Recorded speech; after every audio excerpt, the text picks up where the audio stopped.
मैं भक्तवर से अलर्क जी की कीर्ति का वर्णन और श्रवण सच्चे हृदय से कर रही हूँ। कृपया सभी ध्यान से सुने। अलर्क जी की कीर्ति के कथन श्रवण में सच्चे हृदय से मग्न रहूं। इस माइक जगत में प्राय उपदेश करने पर भी विषयों को भोगने की इच्छा नहीं छूटती है। अलर्क जी माता मंदालसा के पुत्र थे। माता की यह बड़ी भारी प्रतिज्ञा थी कि जो भी जीव मेरे उदर में आएगा उसे दूसरी बार गर्भ में जाने की आशा या आवश्यकता कदापि नहीं होगी। वह आवागमन के चक्र से सर्वथा मुक्त होकर भगवान के श्री चरणों का अनुरागी हो जाएगा। मंदालसा जी के 4 पुत्र हुए। उनमें से 3 पुत्र माता के उपदेश से पूर्ण विरक्त होकर वन को चले गए। पतिदेव के निहोरा करने पर सबसे छोटे अलर्क जी को माता ने ज्ञान का उपदेश देकर वैराग्य रंग में नहीं रंगा, इसलिए ये कोरे ही रहे। इन पर वैराग्य का रंग नहीं चढ़ा। इन्हें प्रवृत्ति मार्ग की शिक्षा मिली। माता ने एक उपदेश सूत्र लिखकर उसे मुद्रिका में बंद करके मुद्रिका अलर्क दे दी और कहा कि जब मान संकट पड़े तब खोलकर इसे दे दूंगा। तत्पश्चात अलर्क जी को राजगद्दी पर बैठाकर पतिदेव के साथ मंदालसा जी भजन करने के लिए वन को चली गई। वहाँ भजन में संलग्न पुत्रों को देखकर अति प्रसन्न हुई और माता को अलर्क जी की चिंता थी। अधिक समय तक संसारी सुखों को भोगने के बाद भी जब अलर्क जी को वैराग्य नहीं हुआ, तब माता ने अलर्क के बड़े भाइयों को भेजा, अलर्क को संसार बंधन से छुड़ा लाओ। इन लोगों ने माता की आज्ञा के अनुसार अलर्क को बहुत उपदेश किया, पर अलर्क जी पर कुछ भी प्रभाव नहीं पड़ा। तब उन्होंने अपने मामा काशी नरेश से मिलकर अलर्क के राज्य पर आक्रमण करा दिया। चारों ओर से बड़ी भारी सेना ने नगर को घेर लिया। भयंकर संकट आया देखकर माता के द्वारा दी हुई मुद्रिका को खोलकर अलर्क जी ने देखा। पत्र के पढ़ते ही संसार को असार समझकर राज्य का परित्याग करके वन को चली गई और विरक्त होकर भगवत भजन में तल्लीन हो गई। वन में दत्तात्रेय भगवान का दर्शन हुआ। उनसे उपदेश पाकर प्रभु की उपासना की और संसार सागर से सहज ही पार हो गए।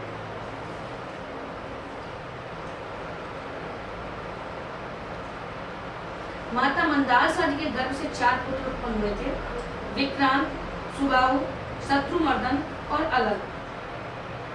जब प्रथम पुत्र हुआ तो राज्य में बड़ा हर्ष मनाया गया। राजा ऋतुध्वज ने उस पुत्र का नाम विक्रांत रखा। नाम सुनकर मंदालसा जी हंसने लगे। कारण पूछने की इच्छा रहते हुए भी राजा ने नहीं पूछ सके। मंदालसा जी ने अपनी प्रतिज्ञा अनुसार शैशव अवस्था से बालक को उपदेश देना प्रारंभ कर दिया, बचपन से ही, गर्भ से ही, और कहा, शुद्धो असीरे तात नैत्य अस्ति नाम कृतम ही ते कल्पनायुने पंचात्मकम देहमिदम नैत्य अस्ति नेवास्य त्वं रोदसी कस्य हेतु। हे तात, तू शुद्ध आत्मा है, तेरा कोई नाम नहीं है। यह कल्पित नाम तो मुझे अभी मिला है।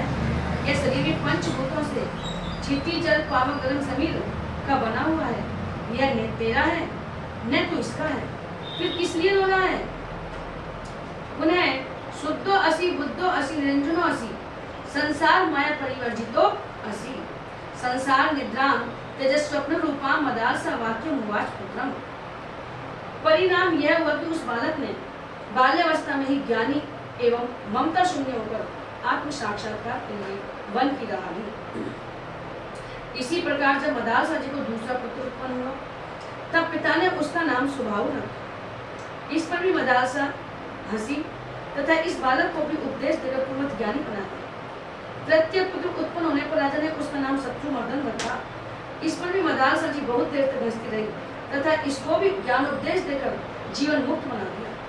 राजा ऋतुध्वज जब चौथे पुत्र का नामकरण करने चले तो सदाचार परायण मदालसा उस समय भी मंद मंद मुस्कुरा रही थी।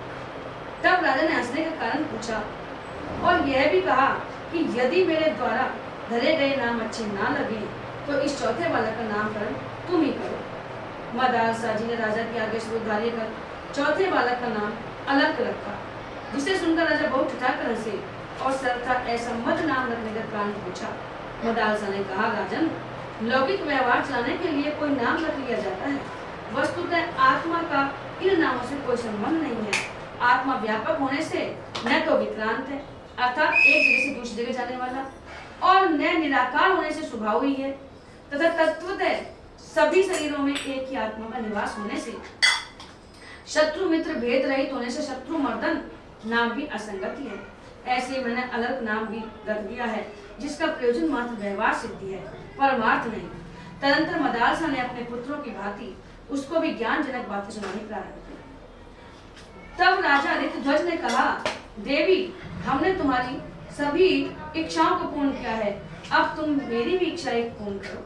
वह ये कि मेरे इस पुत्र को प्रवृत्ति मार्ग में लगा, निवृत्ति में नहीं, जिससे वंश परंपरा का उच्छेद न हो तथा पितरों के पिंडदान का लोप न हो। पति के यूं निहोरा विनती करने पर मदालसा ने अपने छोटे पुत्र अलग को बड़े विस्तार से प्रवृत्ति परक वर्ण धर्म, आश्रम धर्म, राज धर्म, विधि धर्म, निषेध धर्म का उपदेश दिया। तदंतर बहुत समय बाद वृद्धावस्था आने पर धर्मपरायण महाराज ऋतध्वज ने अपनी पत्नी के साथ तपस्या करने के लिए वन में जाने का विचार किया और पुत्र का राज्याभिषेक कर दिया। उस समय मदालसा ने अपने पुत्र की विषय भोग विषय आसक्ति को हटाने के लिए उससे अंतिम वचन कहा, बेटा, यदि तुम्हारे ऊपर कोई भी ऐसा कष्ट आ पड़े, कोई भी दुख आ पड़े, तो मेरी दी हुई इस अंगूठी से यह उपदेश पत्र निकाल लेना, जो रेशमी वस्त्र पर बहुत सूक्ष्म अक्षरों में लिखा हुआ है। तुम अवश्य पढ़ना। तत्पश्चात पुत्र को अंगूठी देकर राजकार्य संभाल कर सौंप कर बहुत बहुत आशीर्वाद देकर महाराज ऋतध्वज और महारानी मदालसा जी वन में चले गए। माता पिता का वन में अनुगमन आगमन सुनकर सभी पुत्रों ने आकर प्रणाम किया। माता मदालसा अपने ही पुत्रों को पहचान ना पाई, क्योंकि वो बचपन में निकले थे और काफी साल हो गए थे, तो इसलिए बचपन में ही अर्थात 11 साल की अवस्था में ही वो घर छोड़कर चले आए थे। अब बहुत बड़े हो गए थे, सिर पर जटाजूट, शरीर पर बलकर, परम तेजो में रूप, अतः पहचानना कठिन था। माता ने पूछा, आप लोग किसकी कृपा पात्र हैं? वे बोले, हम श्री माता मदालसा जी के कृपा पात्र हैं। माँ ने बड़ा स्नेह किया। माँ पहचान गई, अपने को तथा पुत्रों को धन्य माना तथा अलग के लिए पुत्रों से अनुरोध किया कि जैसे हो तैसे उसे भी परमार्थ के पद पर अग्रसर करो, यानी उसे भी परमार्थ में लगाओ, तुम्हारे छोटे भाई को भी। माता के आगे सिरोधार्य कर ज्येष्ठ पुत्र सुबाहु नगर में आए और बाग में आसन लगा लिया। तब अलग जी अपने अग्रज का अनुगमन सुन मिलने के लिए आए तो सुबाहु जी ने इन्हें बहुत उपदेश दिया, परंतु इन्होंने उस पर कुछ भी ध्यान नहीं दिया। प्रत्युत नाराज भये कि अपने तो घर बार छोड़कर लंगोटी लगा भिखारी बने हो और अब हमको भी बाबा जी बनाना चाहते हो। तब सुबाहु ने कहा कि यदि हमारा उपदेश नहीं मानना है तो राज्य छोड़ो, बड़े तो हम हैं, अतः राज्य के वास्तविक अधिकारी तो हम हैं।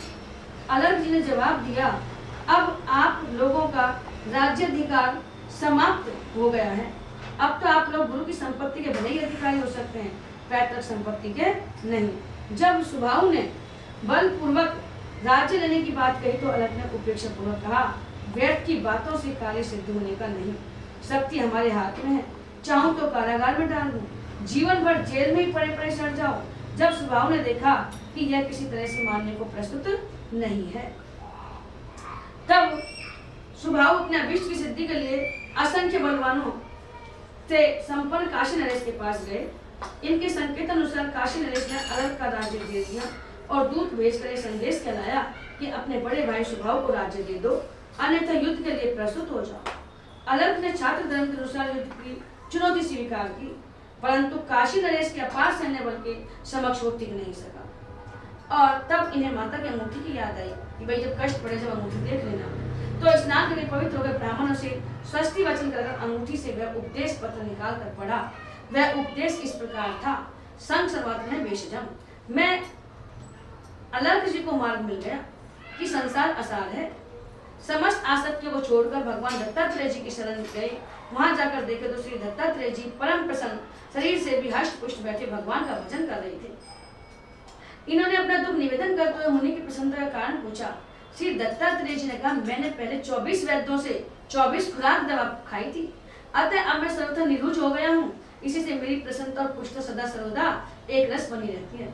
जब इन्होंने अपने लिए उन महान औषधियों के याचना की तो श्री दत्तात्रेय जी ने इन्हें 24 में से 5 पुड़िया ही देकर परम श्री भाजन बना दिया। वह 5 औषधियां ये हैं, पृथ्वी के समान धैर्य, तीर बनाने वाले के समान मन की एकाग्रता और वृक्ष की सी परोपकारता और कन्या की चूड़ी के समान एकाकी रहने की प्रवृत्ति और पिंगला के समान आशा त्याग। आप इन 5 बातों को मान लो तो आप भगवान को प्राप्त कर सकते हो।